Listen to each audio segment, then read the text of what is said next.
La douleur et le désarroi, plus de 24 heures après l'assassinat du père Hamel. Ce mercredi soir, une messe était célébrée. Vous le voyez à Notre-Dame de Paris.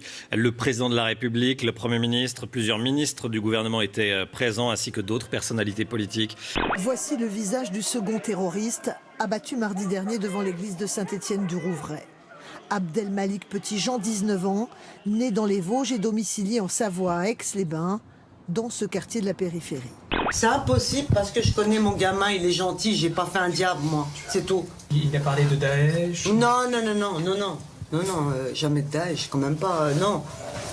Pas du tout, et je vous dis, on est positif, nous, on parle des trucs bien, quoi. Si les enquêteurs sont remontés jusqu'à cet homme vivant à plusieurs centaines de kilomètres du lieu du drame, c'est grâce à sa pièce d'identité, retrouvée dans la chambre d'Adel Kermiche, son complice, au cours d'une perquisition menée à son domicile. Sur cette vidéo dont nous avons extrait une image, Abdelmalik Petitjean, le second tueur, est à droite. Dans son quartier, la confirmation de son identité a stupéfait tout le monde.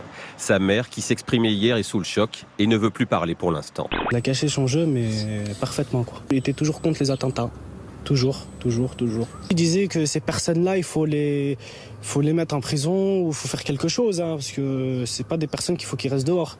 Parce qu'ils vont faire une propagande à leur image, pas à l'image de l'islam. Il était inconnu des services français jusqu'au 29 juin, date à laquelle la Turquie signale que l'homme voulait aller en Syrie. Une fiche S est éditée. Mais pour une raison inconnue, Abdelmalik Petitjean est rentré en France plus tôt, le 11 juin. Nous allons créer, ce matin je recevais les parlementaires qui travaillent sur cette question, une garde nationale, qui n'a pas vocation à se substituer aux forces de l'ordre, mais de les appuyer, de les renforcer. Et je veux vraiment dire combien... Et dans ce contexte de menaces terroristes, les nationalistes corses, eux, n'ont pas peur et menacent Daesh. Une branche dissidente du FLNC a averti les islamistes radicaux de Corse que toute attaque de leur part déclencherait, je cite, une réponse déterminée sans aucun état d'âme. Dans ce texte transmis au quotidien Corse Matin, le groupe dit qu'il y aurait 8 salafistes en Corse. Il adresse aussi un message à l'État français qui, je cite, aurait une part importante de responsabilité si un attentat devait se produire sur l'île de Beauté.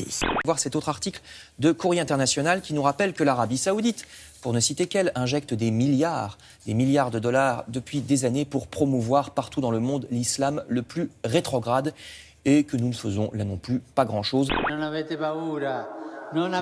pas peur, n'ayez pas peur. Dieu est grand, Dieu est bon. Nous avons tous de la bonté en nous. Alors, faites votre devoir. Faites du boucan toute la nuit. Une véritable chasse aux sorcières en Turquie. La purge des opposants au régime continue. On a appris ce mercredi soir que le président ordonnait la fermeture de 45 journaux et 16 chaînes de télévision. Purge dans les médias, mais également au plus haut niveau de l'armée. 149 généraux et amiraux ont été limogés. Ils sont accusés de complicité dans la tentative de coup d'État, des limogeages qui concernent l'armée de terre, l'armée de l'air ainsi que la marine nationale. Bonjour Benoît Paru.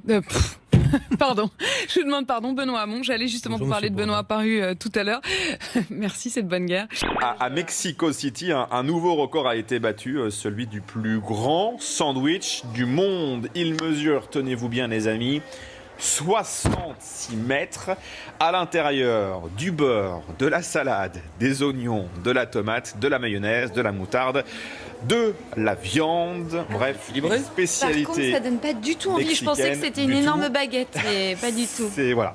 Bon, finalement, américain. notre chef d'édition Laurie avait raison. On n'aurait pas dû la jouer cette image.